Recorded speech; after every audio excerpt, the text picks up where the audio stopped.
Lepo pozdravljeni na delavnicah, ki bi jih mogli imeti v živo, ampak zaradi situacije bodo tokrat v e-obliki. Sem Tjaša iz Slovenske filantropije in predstavili vam bomo, na kakšen način lahko že otroke vključujemo v solidarnostne aktivnosti, na kakšen način lahko spodbujamo solidarnost v vrtcu in po drugi strani, na kakšen način lahko vključujemo v vrtec prostovoljce, da olajšajo delo oziroma da pripomorejo, da lahko vsi otroci enakovredno napredujejo. Prihajam iz Slovenske filantropije, smo nevladna organizacija, humanitarna organizacija, nastali smo leta 1992. Takrat je v Slovenijo prišlo zelo veliko beguncev iz Bosne in naša še zdajšnja predsednica Anica Mikuš-Kos se je s somišljenjaki organizirala in začeli so pomagati kot prostovoljci v begunskih centrih.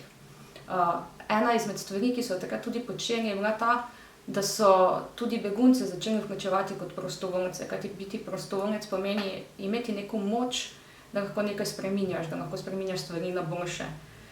Anica je še vedno naša predsednica in v uvodu vam bo tudi predstavila, zakaj je solidarnost pomembna že pri otrocih in na kakšne načine lahko spodbujamo.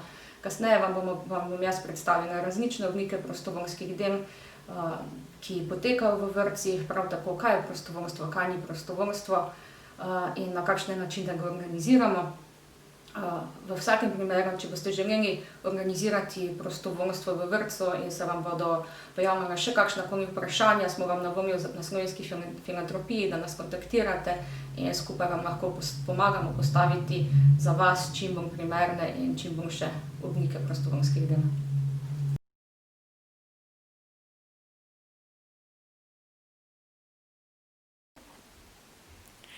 Pozdravljeni. Pogovarjali se bomo o prosocialnem vedenju, o solidarnosti in o tem, kaj lahko vrtec prispeva k razvoju solidarnosti in prosocialnega vedenja pri otrocih. V sedanjem času je vse več interesa, vse več govora, razmišljanja o potrebnosti vzajemne pomoči, solidarnosti. To izhaja seveda iz situacije epidemije in pandemije, ki jo živimo.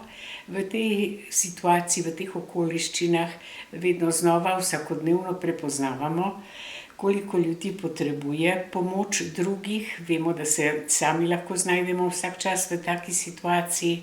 Zlasti pa prepoznavamo soodvisnost posameznika do skupnosti, do skupine. Namreč od posameznika je odvisno zdravje skupine skupnosti in od zdravja skupnosti skupine je odvisno zdravje posameznika oziroma verjetnost, da bo posameznik zbolel. Vendar mislim, da ni samo ta situacija bolezni, virusa, ki je obudila interes za razvoj prosocialnega vedenja pri otrocih. Gre še za nekaj širšega. Živimo v času neoliberalnih vrednot, to se pravi vrednote tekme, čim več imeti, čim več doseči, prehiteti druge. In obenem je to v nekem smislu čas, v katerem nam človečnost izginja iz prostora ali pa postaja vse manj očitna. To se kaže v delovanju velikih sistemov, recimo administrativnih sistemov, birokratskih sistemov. To se kaže tudi v delovanju zdravstva, v katerem je vse več elektromagnetnih in drugih naprav, ki služijo diagnostiki in kar reducira stike, komunikacijo med zdravnikom in bolnikom. To se kaže tudi v izobraževanju, kjer šola hote ali nehote, pogosto ali pa največkrat nehote, vzpodbuja z usmerjenostjo v storilnost, vzpodbuja tekmovanje in ne nagrajuje ali pa ne pripisuje dovolj pozornosti vzajemni pomoči, razvoju čustvene inteligentnosti, sodelovanju med otroki. In seveda, pa še nekaj mislim, da je. A veste, v teh okoliščinah, v takem času, kljub temu, da nam nekako bledi ta komponenta človečnosti v odnosih, v socialnem tkivu, pa smo še vedno ljudje in imamo potrebo po tej človečnosti. In zaradi tega je vse več slišati o tem, da bi bilo dobro to vrednoto in prakso, ne samo vrednoto, poudarjam prakso, razvijati med ljudmi sedanjega časa. In ko se vprašamo, kako razvijati to, eden od prvih odgovorov je vzgoja otrok in mladih za prosocialno vedenje, za solidarnost. Zdaj, ta vzgoja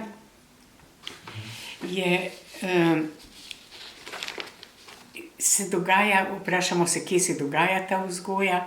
Vzgoja za prosocialno vedenje se dogaja seveda najprej v družini, o tem ni dvoma. Vendar so raziskave pokazale, pa tudi zdrava pamet in izkušnja nam povedo, da imajo vrtec in šola izredno velik vpliv na prosocialno vedenje otrok. Od česa je odvisno prosocialno vedenje? Odvisno je seveda delno je tudi genetsko pogojeno, od otrokovega značaja, od temperamenta. Vemo, da so otroci, ki so po naravi bolj topli, sociabilni, bolj občutljivi za stiske drugih, znajo bolj izraziti empatijo, znajo pokazati ali pa znajo pomagati drugim. So pa drugi otroci, ki so bolj zadržani, včasih tudi že v smeri avtističnega vedenja, malo zainteresirani za odnose z ljudmi. Torej, to so pač individualne razlike, ki obstajajo, vendar seveda zdaleka ni vse v genih in v biologiji pogojeno, zelo pomembni so vplivi okolja. Omenili smo starše, družina je prvi socializator, v družini se otrok uči socialnega vedenja, odnosov z drugimi, skrbi za druge, vključenosti v skupnost, v sosesko. Vendar, zakaj govorimo zdaj toliko o vrtcih in o šolah? Namreč prvi razlog je ta, da sta ta dva prostora za družino najbolj pomembna prostora socializacije in da so otroci, v šoli 9 let svojega življenja, v vrtcih ne vem koliko, 3, 4, 5 let svojega življenja vsakodnevno. To se pravi, da ni vseeno, kaj se tam dogaja. Druga stvar je ta, da imata ta oba prostora veliko možnosti za učenje prosocialnega vedenja, ki jih družina nima, ker preprosto so to druge okoliščine, otrok živi v skupini. Ampak poleg teh vzrokov je tudi ta, da marsikatera družina pravzaprav ne vzgaja otroka za prosocialno vedenje v zadostni meri, ali pa to ni prednostni cilj vzgoje. Prednostna vrednost in vrednota.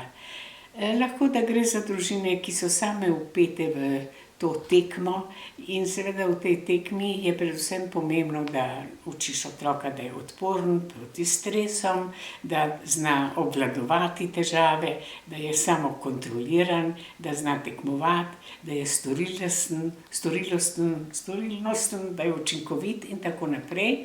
Medtem ko to, da je dober, da je prijazen, pa ni na prvem mestu. Pač starši so se ujeli v ta vrtinec egocentrizma in jaz filozofije, jaz vrednot in to prenašajo z najboljšimi nameni na svojega otroka. Druga možnost je ta, da ni kaj dosti prosocialnega vedenja v družinah zaradi osebnosti staršev ali pa ker so sami v takšnih eksistencialnih stiskah, da pravzaprav predvsem morajo poskrbeti zase in so preokupirani, vse svoje energije vlagajo v to, kako bodo sami oziroma kako bo družina preživela. In v teh primerih delujeta vrtec in šola ne samo kot dodatni vzgojitelj in podporni vzgojitelj, ampak kot nekakšna protiutež temu, kar otrok doživlja v domačem okolju. V teh primerih deluje, ko je družinska socializacija za prosocialno vedenje nezadostna, delujeta vrtec in šola, kot, nekakšen korektor, teh družinskih vplivov, in sta tista prostora, ki lahko vgradita, vzpodbudita pri otroku, razvoj tega, prosocialnega vedenja, vedenja za pomoč drugim, občutljivost za stiske drugih. Zdaj, zakaj vrtec? Zakaj je vrtec tako pomemben? Najprej je treba povedati, da se ta občutljivost za druge, in, empatija, prosocialno vedenje razvije pri otrocih zelo zgodaj. Tega dolgo časa nismo vedeli, danes pa vemo, da že dojenčki lahko med seboj, torej zaznajo stisko drugih, ko en začne jokati, še drugi joka. Na neki način se odzivajo na stiske drugih. Pozneje si zelo hitro začno tudi pomagati. Spominjam se, sama sem nekoč v času, ko so nas še učili, o tem, da gre za sebične gene, ki določajo v osnovi, da smo sebični. Se spomnim neke scene, ko sem v vlaku videla, dojenčka, ki je hudo jokal, in ob njem je bil otrok star kako leto in je vzel svojo dudko iz ust in jo vtaknil, temu majhnemu otroku v usta. Torej, ta občutek za druge je res zelo zgodaj prisoten in pravijo, da narašča do 3. leta starosti.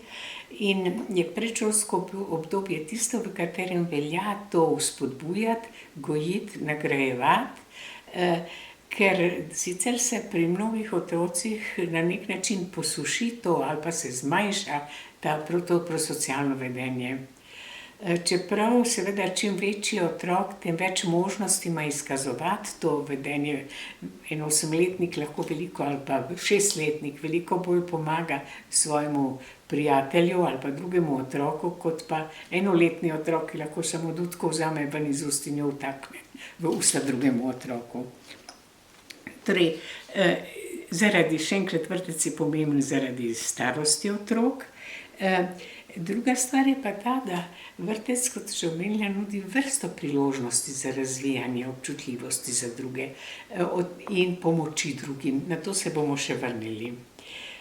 Kakorkoli tudi raziskave kažejo na vpliv vzgojiteljice in,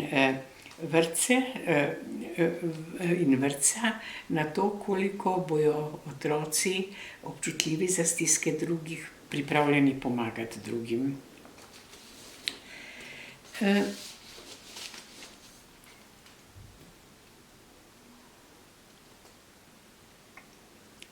Kar zadeva razvoj prosocialnega vedenja, smo že omenili, da se zelo, zelo zgodaj pojavi, in je treba povedati to, da, na neki način otroci, so sami socialno aktivni, ta socialna aktivnost izvira tudi iz njih samih, ni samo zadeva učenja. In kar zadeva pa učenje, je zanimivo, da sem brala neke raziskave, ki so pokazale, da, učitelji in vrtci zelo redko nagrajujejo, oziroma šole in vrtci zelo redko nagrajujejo prosocialno vedenje otrok. Moram reči, moja izkušnja ni takšna, te raziskave so iz ameriškega prostora, moja izkušnja ni takšna, zdaj, ko govorimo o vrtcih, vem za vrsto primerov, v katerih je ta, vzgoja vgrajena v, tako rekoč, v kurikulumu vsak dan, v socialno tkivo vrtčevskega življenja, in v katerih vzgojiteljice še kako, znajo, vzgajati to, učiti otroke. No, naj navedem en primer. Sem bila pred časom nekje na obisku in malček, 4 leta star, vidi očetovo uro, ki je zelo fancy, in pravi: "Očka, daj mi uro." Oče pravi: "Ne dam, to je draga ura." Otrok ga pogleda in reče: "Ja, Metka je pa rekla, da se moramo naučiti deliti." Metka je vzgojiteljica. In potem oče, ki ga je podučil otrok, vzame uro in mu jo vendarle da si otrok ogleda to uro. Lahko bi še navajala primere.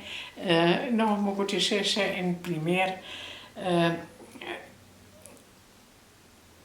5-letni otrok pride iz vrtca in jaz sem bila poleg in mi reče, 4 leta je bil star, pardon, mi reče, danes smo pa tekli v vrtcu in vprašam, kako je pa šlo. To je pa bil otrok, ki je bil motorično hendikepiran.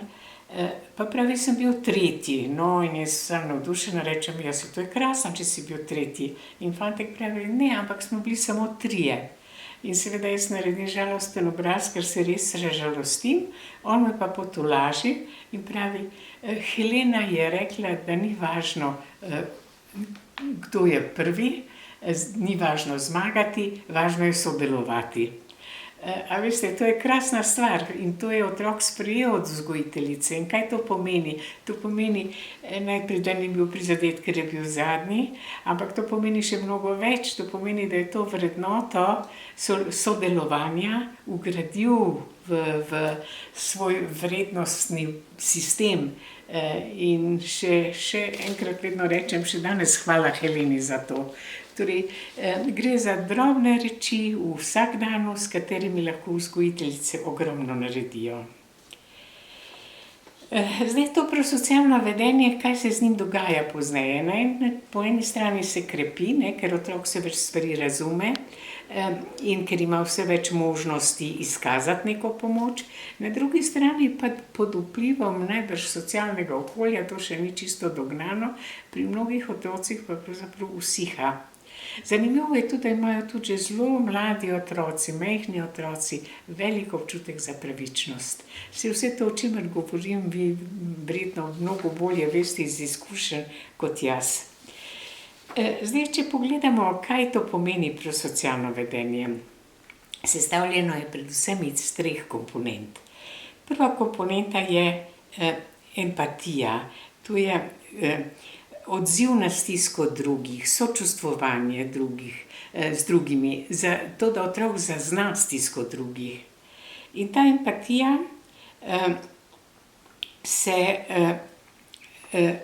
empatija je predvsem emocionalno pogojena, lahko je pa empatija tudi racionalno pogojena, intelektualno. A veste, so otroci, kot sem rekla, ki so manj občutljivi in v takih primerih vzgojiteljica, vzgojitelj, starši, kdorkoli pač je ob otroku, lahko otroka opozori na znamenja stiske. Skratka, po intelektualni poti, zlasti pri malo starejšem otroku, ne pri 1-letniku, ampak pri 4-letniku, 5-letniku pa že, jih opozori na to, da neko vedenje pomeni stisko ali pa nekaj, kar smo otroku naredili, ga prizadeva. Ker še enkrat empatija ima lahko svoje emocionalne korenine, ko sploh ne vemo, zakaj se odzovemo in enostavno naša duša, srce reagira. Empatija ima pa tudi kognitivne korenine, namreč, da sočustvujemo, ker razumemo to, ko rečemo, da razumemo stisko drugega. No, torej, prva komponenta je empatija in potem razumevanje, druga komponenta je pa potem odziv oziroma pomoč, ki jo nudimo drugemu.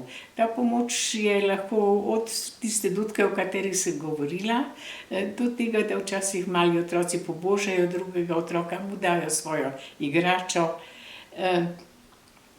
in na nek način udejanijo to svoje zavedanje o stiski drugega.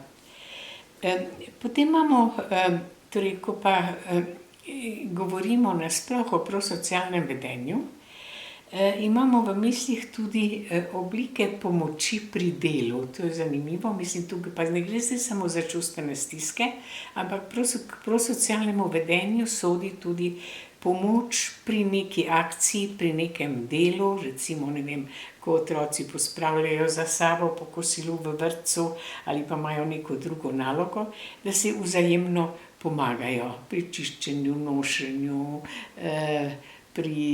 ko gradijo v pesku neki grad in tako naprej. No, tretja dimenzija, ki je blizu drugi, je pa sposobnost sodelovanja v skupini, organiziranega, hotnega sodelovanja v skupini. A veste, tega se otroci še in še naučijo ravno v vrtcu, ker tam to se doma težko naučijo, zlasti če je samo en otrok. Medtem ko v vrtcu, ker gre za skupinske projekte, je pa možnost tega učenja zelo velika. In zdaj, če pustimo človečnost, dobroto, emocije stran, v današnjem svetu je vse bolj pomembno timsko delo, v katerem moraš znati sodelovati.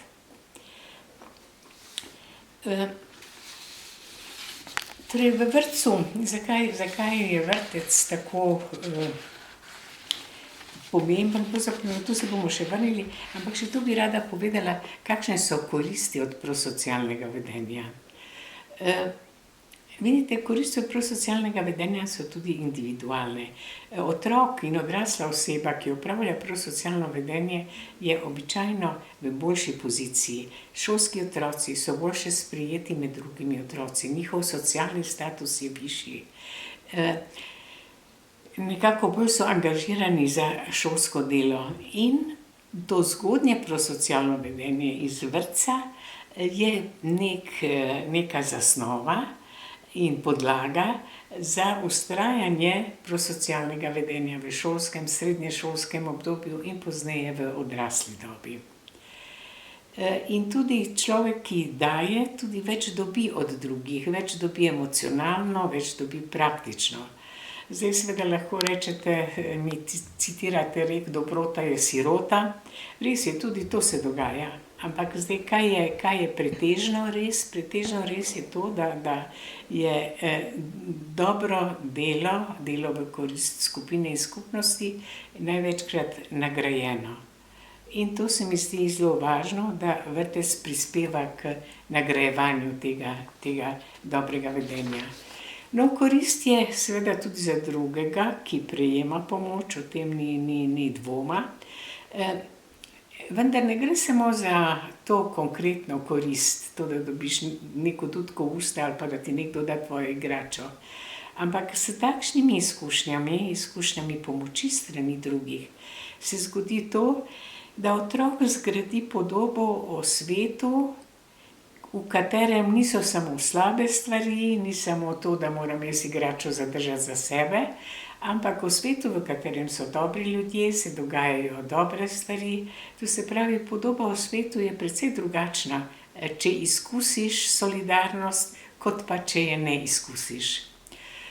Kar zadeva pa skupnost, seveda, veste, solidarnost posameznika prispeva k temu, kar imenujemo socialni kapital skupnosti, in k temu, kar imenujemo skrbeča skupnost, in v sedanjem času to postaja vse bolj pomembno. Torej, tudi iz tega vidite, zakaj vse več govorimo o solidarnosti, o prosocialnem vedenju. Preprosto, ker prepoznavamo koristnost tega oziroma deficite, pogojene z našim časom, z našimi odnosi, z družbenimi sistemi na tem področju. No, zdaj, če se vrnemo k vrtcu,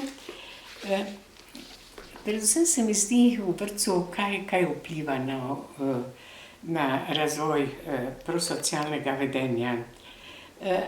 Eno je vzgojiteljica, seveda, ki deluje kot model, ki lahko nagrajuje, vzpodbuja, daje priložnosti, razlaga, interpretira.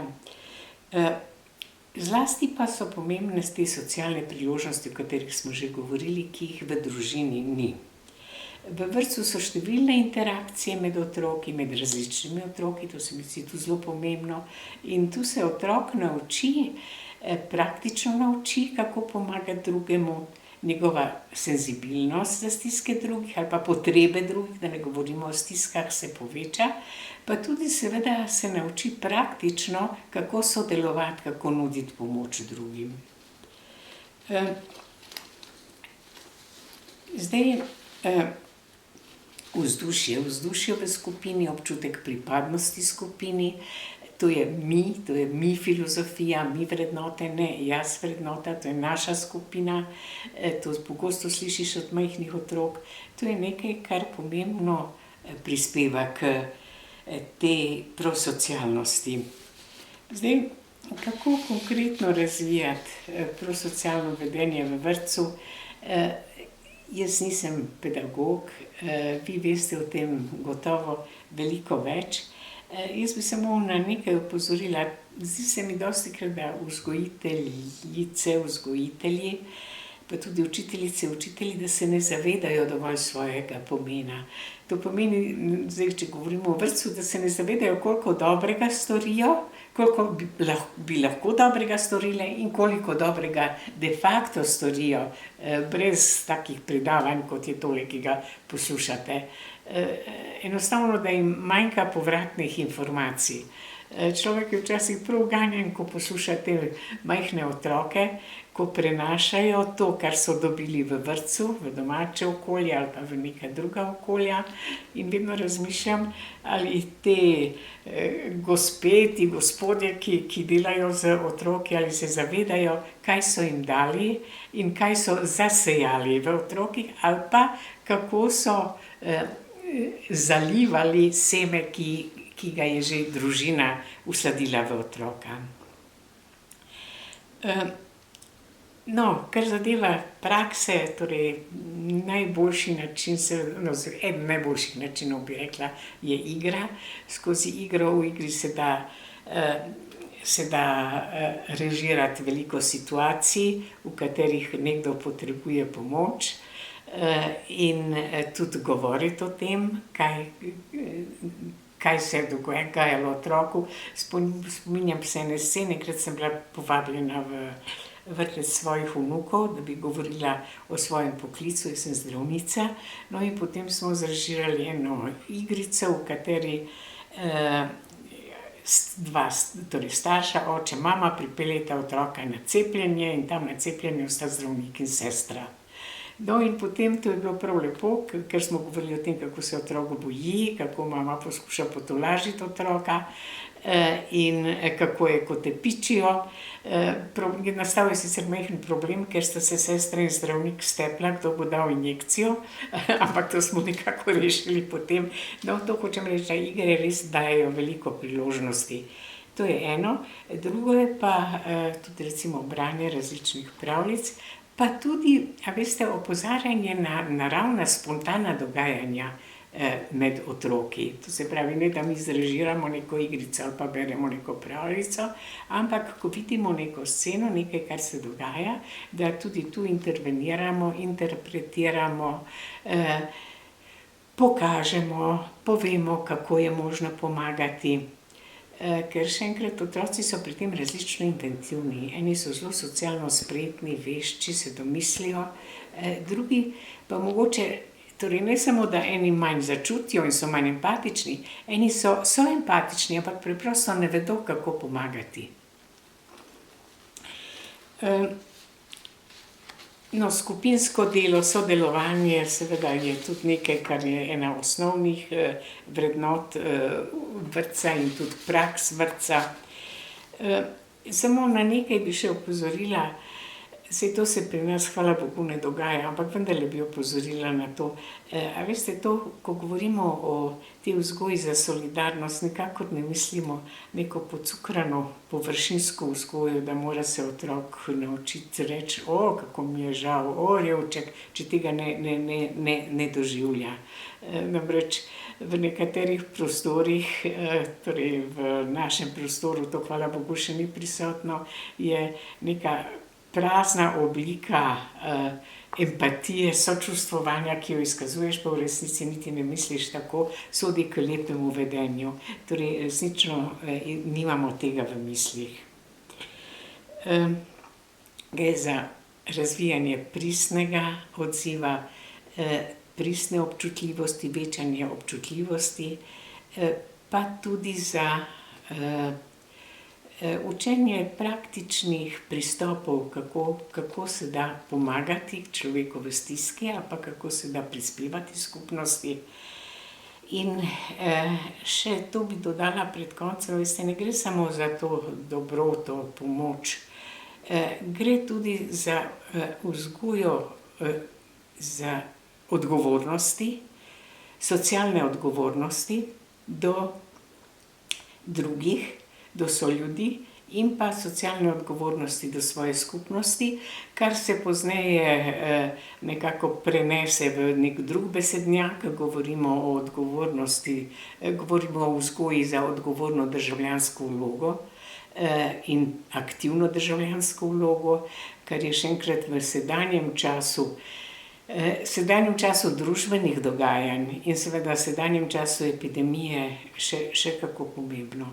No, in zdaj sem se spomnila, ko govorimo o tem, kako otroke navajati na solidarnost, jaz sem stara mama in o tem razmišljam, kako zdaj smo stari ljudje osamljeni, vnukov ne vidimo skorajda, če ne živimo z njimi in velika večina nas ne živi z njimi, da recimo svetovati od malčkom naj pokličejo staro mamo ali pa dedka, je nekaj in jim povedati, kako se boste razveselila tega klica, je recimo nekaj, kar je možno narediti, navsezadnje otroci tam v starosti 4-5 let lahko že pokličejo dedka in babico ali pa pokličejo starši in oni govorijo o tem, mogoče se sami niti ne spomnijo, ker to težko podoživljajo to osamljenost starih ljudi, ampak na to jih lahko opozorimo. To je recimo ena taka lepa priložnost,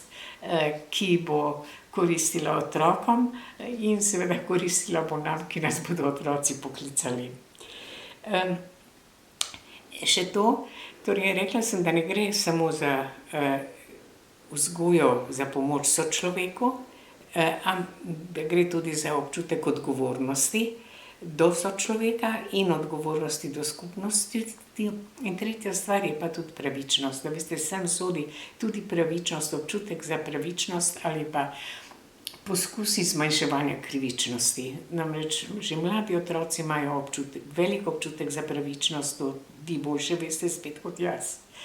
In ta občutek za pravičnost je potrebno gojiti oziroma pokazati otrokom, ker nepravičnosti mnogih se ne da odpraviti, to vsi vemo, ampak vsaj pokazati otrokom, kako je možno zmanjšati učinke te nepravičnosti in krivičnosti. Zaključila bi pa s tem, da seveda mislim, da tudi vzgojiteljice in vzgojitelji, učiteljice, učitelji, da tudi sami potrebujejo neke podpore pri širjenju teh dobrih reči, podpore tudi v tem, veste, da jih usmerjamo ali pa opozarjamo na to, koliko je to prisotno, koliko je vredno. Namreč jaz sem po poklicu otroška psihiatrinja in je res, da ko govorimo o teh socialnih odnosih, o socializaciji otrok v vrtcih in šolah, govorimo predvsem o slabih rečeh, ne vem, o vrstniškem preganjanju, nasilju, o egoizmu med otroki. Torej, največ je napisanega o tem, kar se slabega dogaja. Mislim, da je treba več govoriti, več pisati o tem, kar se dobrega dogaja že zdaj in seveda to dobro še razširiti z vzpodbudo vzgojiteljic in vzgojiteljev, da investirajo čim več v to razsežnost vzgoje otrok. Hvala.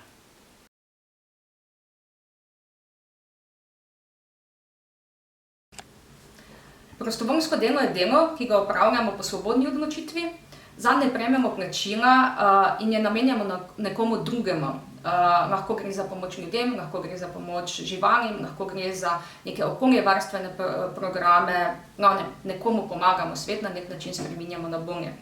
Prostovoljstvo pa temelji na 4 temeljih. ki sem jih že v definiciji omenjala, ampak da jih res razumemo. Eden je ta, da gre za delo, ki ga opravimo za druge. Če tega ni, potem lahko delamo nekaj, za kar se sami odločimo, da dobimo plačano, ampak so to naši hobiji. Naprimer, če jaz pojem v pevskem zboru, še vedno delam bistveno za sebe. Kadar grem s pevskim zborom v dom upokojencev ali pa vrtec, da polepšam dan, pa je tukaj ta temelj za druge. Svobodna odločitev, o tem že pove sama beseda prostovoljstvo. Sam se odločim za to, da nekaj počnem. Če tega ni in če delam nekaj brez plačila in za druge, sem lahko tudi suženj. Zaradi tega je bistvo pri prostovoljstvu to, da se sami odločim in da res delamo tisto, s čemer se čutimo sposobne, delamo tiste stvari, ki so nam blizu in delamo na tistem področju, kjer želimo res pomagati oziroma želimo, da se neke stvari spremenijo na boljše. Za prostovoljstvo nismo plačani. Če smo plačani, vsi v vrtcu delate z ljudmi, delate za druge, sami ste se odločili za ta poklic, ampak je to služba. Torej, brez plačila je eden izmed teh zelo močnih temeljev za prostovoljstvo. To pa ne pomeni, da prostovoljci včasih ne dobijo kakšnih darov in vedno je dilema, kaj sprejeti, kaj ne. Mi jim na naših usposabljanjih svetujemo, če nekomu pomagaš in ti da v zahvalo kakšno kavo ali pa čokolado, je tudi čisto ok, če jo vzameš, ampak tudi če ne pričakuješ plačila in ti hoče nekdo plačati z denarjem, to pa naj prostovoljci zavrnejo, kajti potem se zapletejo v neke čisto druge definicije in neke čisto druge obveznosti. In na koncu, prostovoljstvo je delo. Če govorimo pri svobodni odločitvi o tem, da se človek sam odloči, kaj bo počel, pa delo prinaša zraven neko odgovornost. Če pogledamo zelo aktivne prostovoljce v Sloveniji, kaj mislite, kateri so? Brez njih ne bi mogli v resnici funkcionirati v naši državi, ampak če ne bi bili odgovorni in če ne bi svojega dela opravljali na takšen način, da takrat, ko jih pokličemo, skočijo v akcijo in opravijo delo, potem ne bi mogli biti prostovoljci. Kdo so? Gasilci. To pomeni, ja, delo prinaša zraven neke odgovornosti, pomeni, da morajo biti prostovoljci tudi usposobljeni za delo, ki ga opravljajo. Mogoče ne rabiš biti tako usposobljen, če greš pobirati smeti v gozd. Če pa prideš delati kot zunanji prostovoljec v vrtec, pa je že pomembno, da imaš neke veščine, dela z otroci, da se znaš z njimi pogovarjati.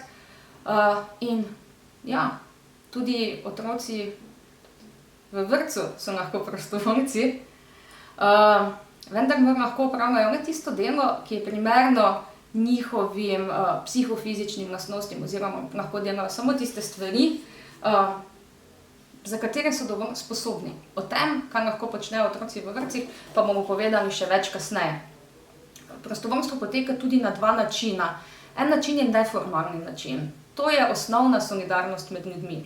Naša predsednica Anica pogosto reče, da je ta osnovna solidarnost v resnici lepilo naše družbe. To je tisto, kaj nas drži skupaj. Tukaj gre za neko pomoč med znanci, med neznanci. Glede na to, da sem dosti v vrtcih, vem, da je veliko vzgojiteljev teh neformalnih prostovoljcev v svojem domačem okolju. Pomagaš mogoče sosedi, pelješ drugega soseda, ki nima prevoza, mogoče kdaj v trgovino ali pa na kakšne druge opravke. Lahko se zgodi, da je to neformalno prostovoljstvo tudi, ne vem, srečaš nekoga, ki potrebuje samo pomoč, da mu daš kovčke iz vlaka, pomagaš v tistem trenutku, potem pa greš dalje. In zraven so vsi ti temelji, opraviš nekaj brez plačila, zato si se sam odločil, opravi si neko delo in bilo je nekaj za druge. Včasih tudi vzgojitelji na delavnicah rečejo, ja pa saj jaz sem prostovoljec, pa kuham doma za družino. To delo, ki poteka v okviru osnovne družine, pomoč med družinskimi člani, to, da otrok posesa stanovanje, to, da mama skuha kosilo, to, da se poskrbi za stare starše, to še ni prostovoljsko delo. Tukaj so še vedno neke norme, neki odnosi, ki jih vseeno moramo speljati, ampak ko pa stopimo ven iz tega družinskega okolja, pa že lahko govorimo o tem neformalnem prostovoljstvu oziroma osnovni solidarnosti. Prostovoljstvo pa lahko poteka tudi na organiziran način, to poteka v okviru različnih društev, nevladnih organizacij, pa tudi javnih zavodov. V organiziranem načinu pa pride do enega trikotnika, in sicer tistega, ki potrebuje pomoč, oziroma v tem primeru imenujemo ga uporabnik, in prostovoljca poveže neka organizacija. Organizirano prostovoljstvo se je začelo zaradi tega in takrat, ko so ljudje ugotovili, da so lahko skupaj boljši oziroma močnejši, da lahko delo boljše opravijo. Že prej sem omenjala gasilce, ki so ena izmed najstarejših prostovoljskih organizacij v Sloveniji, ampak tukaj tudi so zelo jasno pokazano, zakaj so organizirani, ker en posameznik nikoli ne more biti tako dober, kot so lahko dobri v skupini. Nikoli ne more sam tako dobro pogasiti. Organizirano prostovoljstvo v Sloveniji se je razmahnilo tudi potem kasneje po osamosvojitvi. Kaj je prednost organiziranega prostovoljstva? Kot sem že jaz prej omenila, jaz pomagam sosedi, pa jo vsake toliko peljem mogoče na center za socialno delo v mesto, potem pa grem za en mesec na dopust. Ona ima nujen opravek. Če je bilo vse skupaj samo na neformalni bazi, lahko ostane ona v tistem trenutku brez pomoči. Če je zadaj organizacija, bo organizacija poskrbela za drugega prostovoljca. Tudi če pride do kakšnega konflikta, je običajno organizacija tista, ki poskrbi, da se konflikti rešijo. V resnici je organizacija neka krovna skupnost, ki skrbi za to, da ljudje, ki rabijo pomoč, dobijo primerno pomoč, čim boljšo pomoč, in po drugi strani tudi zaščiti prostovoljce pred tem, da bi bili izkoriščeni. Kot sem omenila, se prostovoljstvo lahko pojavlja oziroma izvaja tudi v javnih zavodih. To pomeni, da prostovoljci lahko delajo v šolah, v vrtcih, domovih upokojencev, v bolnišnicah, knjižnicah. Pri tem pa je potrebno vedeti, da prostovoljci v javnih zavodih ne smejo opravljati dela, ki ga opravljajo zaposleni. Če manjka medicinskih sester, je potrebno zaposliti dodaten kader. Če manjka vzgojiteljev, je potrebno zaposliti nove vzgojitelje. So pa lahko prostovoljci nek nadstandard. Lahko pomagajo pri tistih otrocih, ki bi potrebovali neko dodatno pomoč za napredovanje, to mislim v vrtcih, v domovih upokojencev, potem prostovoljci obiskujejo tiste starejše, ki nimajo svojcev, ki nimajo obiskov, ali pa vodijo različne krožke. Verjamem, da imate vi v vrtcih že ogromno takšnih prostovoljcev, pa niti ne razmišljate o njih kot o prostovoljcih. To so včasih babice, ki pridejo predstaviti kakšen poklic, ali pa povejo svojo zgodbo, včasih kaj spečejo, pomagajo pri prireditvah. To so vse na nek način zunanji prostovoljci, ki vam pomagajo, da je delo v vrtcu, tudi življenje v vrtcu bolj kakovostno in da tudi otroci dobijo neko širšo sliko in pa več informacij.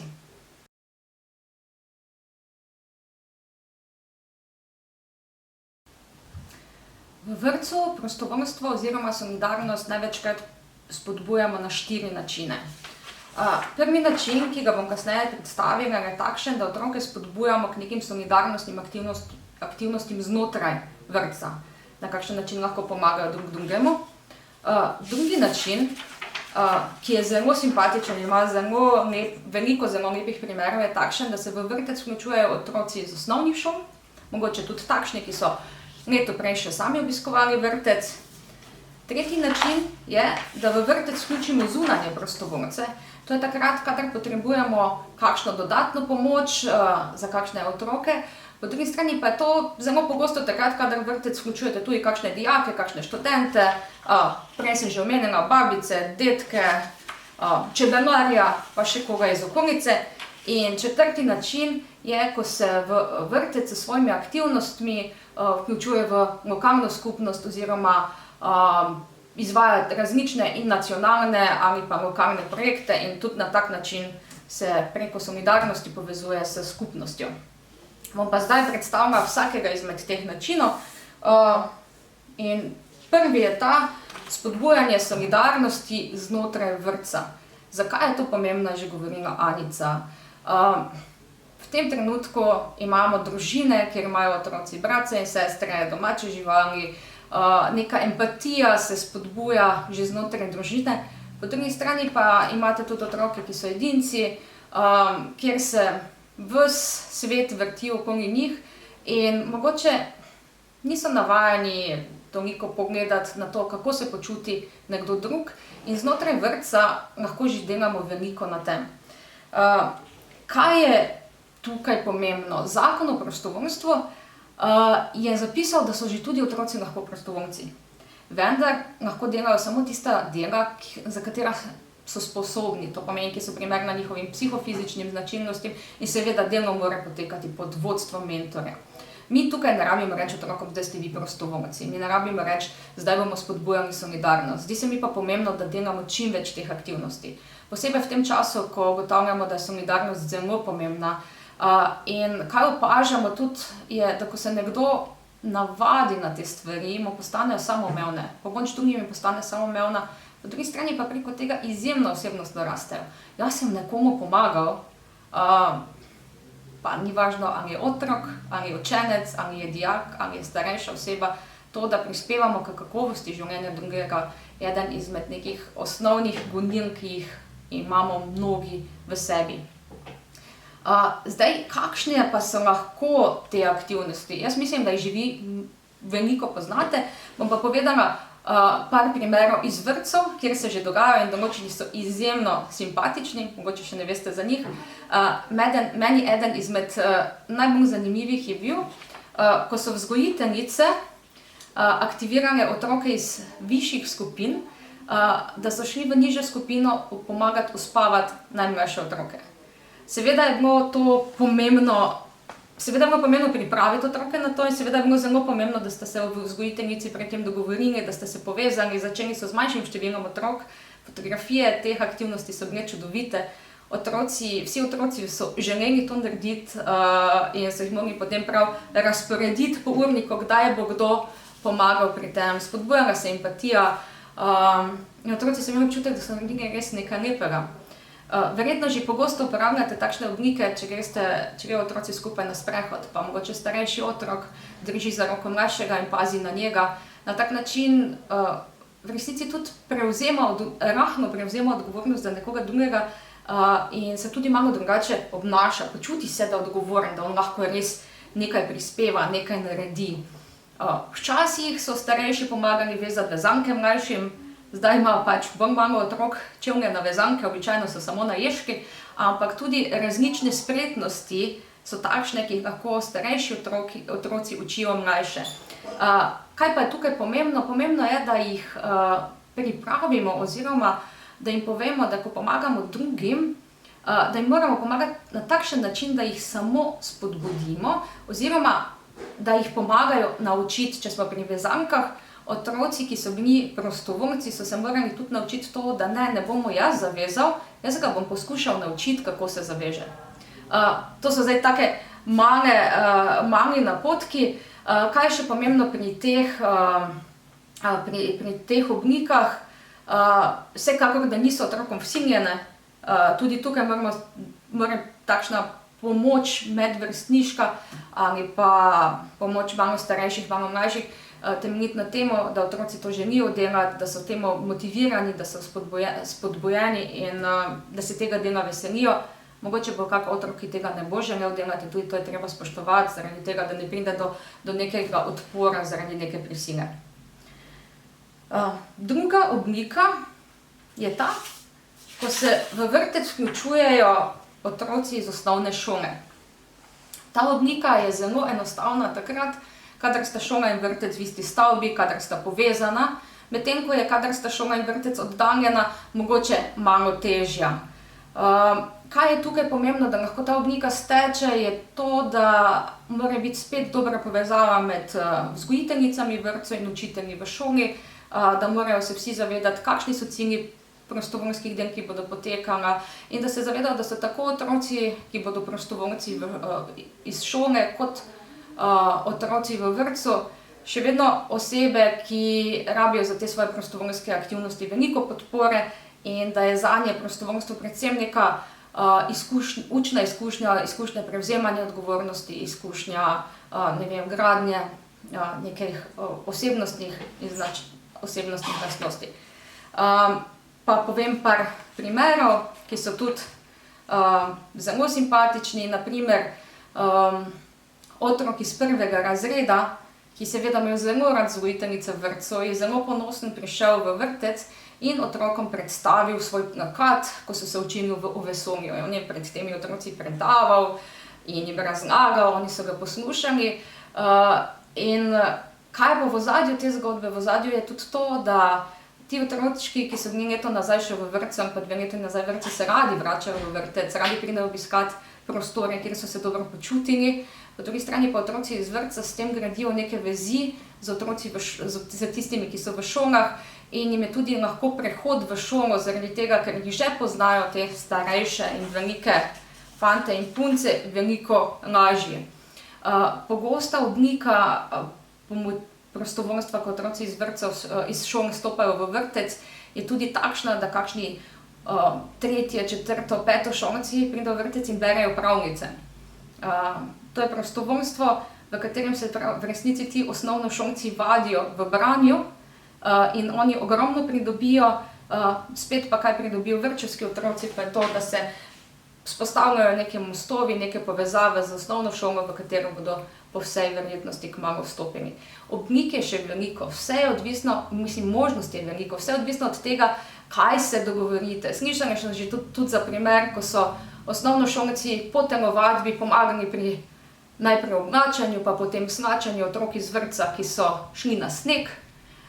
Pri tem je bilo spet pomembno to, da so bile vzgojiteljice zelo pozorne, da so videle, če je mogoče kak otrok iz vrtca, ki mu ta pomoč ne bi ustrezala, in seveda takrat za tiste otroke poskrbele same. Pri tem je bilo pa potrebno tudi te osnovnošolce na nek način podučiti, na kakšen način naj pomagajo, ker hitro lahko pride, da kakšne šestošolke so čisto otročki mali, gremo zdaj pa lahko grejo celo malo preko tega, kaj so osnovne zadolžitve. Naslednji primer je, da vi v vrtec vključujete zunanje prostovoljce. Tukaj pa pride do določene specifike, in sicer, kot sem že prej omenila, vrtec je javni zavod in v njemu so lahko prostovoljci samo kot nek nadstandard. Nikoli ne smejo nadomeščati dela zaposlenih. Ker pomeni, če je vzgojiteljica na bolniški, ne moramo vzeti prostovoljke, ki jo bo, oziroma prostovoljca, ki bi jo nadomeščal. Lahko so pa zraven, lahko so neka podpora, lahko so zraven v skupini, lahko se igrajo mogoče s tistimi otroci, ki rabijo še malo več in neko dodatno podporo. Takšni prostovoljci so zelo dragoceni v primerih, ko imamo v vrtcu otroke, ki ne govorijo slovenskega jezika. Na tak način, da delajo mogoče tudi individualno z njimi, da jim pomagajo pri osvajanju slovenskih besed, kajti naslednje leto, ko bodo prišli v šolo, bo to, da bodo razumeli jezik, tisto, kar bo jim v resnici omogočalo enakovredno napredovanje. Včasih se na tak način prostovoljci, ti zunanji prostovoljci vključijo tudi v družine, na primer pomagajo pri učenju slovenščine mamam. Po drugi strani pa so lahko ti zunanji prostovoljci posamezniki, ki vodijo tudi različne krožke, ki predstavljajo različne poklice. Lahko gredo z vami na izlet, seveda tu morate vedno paziti, da imate na izletu toliko vzgojiteljic oziroma zaposlenega kadra iz vrtca, koliko jih je potrebno po standardih in normativih, ampak če imate še zraven dodatne 3-4 ljudi, ki bodo skrbeli za red, ki se bodo pogovarjali z otroci, je pa lahko vsa zgodba še malo bolj prijetna, malo bolj varna. Zelo pomembna specifika tukaj je, da če pri prejšnjih oblikah razumemo prostovoljstvo kot neko učno izkušnjo, to pomeni, da mogoče en otrok iz osnovne šole ne bo najboljše prebral knjige in se mogoče pri branju malo zatikamo. Tukaj iščemo zunanje strokovnjake, tukaj iščemo ljudi, ki nam bodo pomagali olajšati delo, in tukaj imamo možnost, da izberemo tiste, ki so najboljši, in določenim, ki jih ne vidimo, da bi bili primerni za delo z otroci, da ne bi bili primerni za delo v vašem vrtcu, rečemo tudi ne. Tudi pri tej obliki je zelo pomembno to, da vrtec določi neko odgovorno osebo, ki prevzame koordinatorstvo prostovoljcev, ki prevzame mentorstvo prostovoljcev, da prostovoljce dodatno izobrazimo, da jih seznanimo s tem, kaj lahko delajo, kaj ne smejo delati, z zaupnostjo podatkov in z drugimi etičnimi načeli v prostovoljstvu. In v resnici če nek prostovoljec ne prihaja na delo ali pa vidimo, da dela ne opravlja na tak način, kot je dogovorjeno, mu preprosto rečemo ne. Zaradi tega, ker te zunanje prostovoljce vključujemo zato, da nam bi delo olajšali, ne pa dodatno otežili. Pogosto so med temi zunanjimi prostovoljci tudi kakšni študentje, ki so bili pri vas na praksi, potem pa se še aktivirajo med poletnimi počitnicami. Super zunanji prostovoljci so lahko vaši upokojeni sodelavci, ki lahko pomagajo pri različnih aktivnostih. Če pa iščete zunanje prostovoljce za kakšne posebne, specifične aktivnosti, se lahko obrnete tudi na Slovensko filantropijo in vam pomagamo pri iskanju le-teh preko portala prostovoljstvo.org. Zdaj pa še četrta oblika, po kateri se otroci oziroma vrtec s svojimi aktivnostmi vključuje v zunanje okolje. Tudi to že počnete. Mogoče tega ne imenujete prostovoljstvo, mogoče tudi ne rabimo tega imenovati prostovoljstvo, ampak govorimo o neki solidarnosti, o medsebojni pomoči, o tem, da se zavedamo, da smo vsi del nekega skupnega okolja, da prihajamo vsi iz istega sveta. Verjetno veliko teh aktivnosti že počnete, zdaj bom naštela par. Pogosto gre vrtec nastopati mogoče v dom starejših občanov in zapoje kakšno pesmico ali pa imate skupaj z domom starejših občanov kakšne igre. Na tak način popestrite v resnici dan varovancem doma, starostnikom, po drugi strani pa se krepijo neke medsebojne vezi med različnimi generacijami. Določeni otroci ne odraščajo skupaj s svojimi dedki in babicami in dobijo tukaj res eno novo izkušnjo. Tako da to so stvari, ki jih verjetno že počnete. Mnogi vrtci zbirate zamaške. Meni se zdi pomembno, če želimo spodbujati tukaj to solidarnostno komponento, da če imamo kakšne te zbiralne akcije, pa če so zbiralne akcije zamaškov za več posameznih primerov, zakaj se ne bi skupaj z otroci odločili, za kateri primer pa bi zbirali? Zakaj ne bi predstavili, da so nekateri ljudje v neki stiski in na kakšen način se jim s temi zamaški pomaga? Da se ne gre samo za to, zbiram zamaške pa jih prinesem, ampak tudi, da vejo, za koga jih zbirajo, zakaj jih zbirajo. Potem imate tukaj kakšne specifične akcije, do katerih lahko pride občasno in se lahko vrtec tudi odzove na njih. Lahko se zgodi kakšna tragedija v družini kakšnega otroka, ki je v vrtcu, lahko pride do požara ali pa kaj takega. Takrat je pomembno tudi vse otroke senzibilizirati in vrtec se lahko odloči, da se odzove na to situacijo.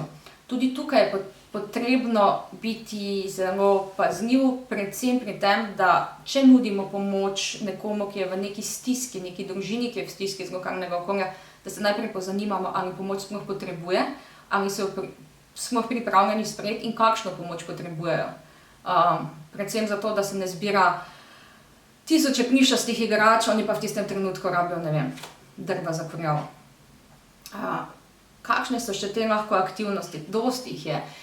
Kakšni vrtci so povezani z zavetišči za živali in zbirajo hrano za živali, za zavetišča in zbirajo odejice. Ali pa izdelujejo neke izdelke in jih potem komu podarijo. Vrtci se vključujejo tudi v Dan za spremembe, ki je vseslovenska prostovoljska akcija, ki jo koordiniramo na Slovenski filantropiji. Možnosti za neko sodelovanje v tem lokalnem okolju je veliko.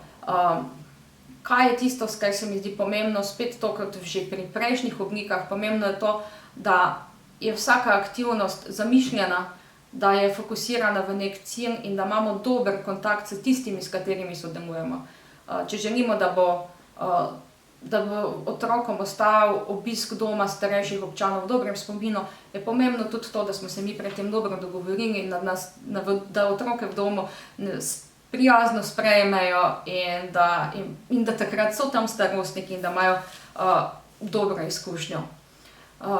Določeni vrtci se aktivirajo na tak način v lokalnem okolju tudi na način, da se sami vzgojitelji vključujejo v prostovoljske aktivnosti. In jaz verjamem, da tudi v vašem vrtcu, če boste malo pomislili, boste ugotovili, da je kar nekaj sodelavcev, članov različnih društev ali pa pomaga komu v skupnosti. Včasih pa se zgodi, da v vrtcu vidijo, da je neka potreba, ki je vezana predvsem na vrtec in tudi takrat se lahko odzovejo. Eden res lep primer, za katerega sem slišala, je iz enega mesta, kjer je velika albanska skupnost, veliko mam ni razumelo slovenščine. Tečaji, ki so jih obiskovali, so bili takšni, da so jih obiskovali skupaj z priseljenkami iz Bosne, ki so slovenski jezik veliko hitreje osvojile, medtem ko so se one počutile popolnoma nesposobne in so odnehale. V vrtcu pa so rekli, mi rabimo stik z mamami, nekaj moramo narediti na tem, in so organizirali tečaj za mame. Vodila sta ga dva zaposlena v vrtcu kot prostovoljca. Mame so začele hoditi, osvojile so glavne stavke, ki jih potrebujejo, kasneje so šle nazaj na tečaj slovenskega jezika in ga tudi opravile. To se mi zdi res en tak primer, živimo v neki skupnosti, vsaka skupnost ima neke svoje specifike, povsod se, ki so različne. Lahko jih gledamo kot težave, lahko jih gledamo kot probleme, po drugi strani lahko pa tudi iščemo rešitve. Mogoče jih ne moramo najti za vsako stvar, ampak se mi zdi, da če je v vrtcu neka taka energija že med sodelavci, da se zavedajo, koliko je pomembna neka solidarnost, koliko je pomembno, da se aktiviramo takrat, ko se lahko, da to tudi poveže sodelavce med sabo in da je tudi v kolektivu neko boljše vzdušje.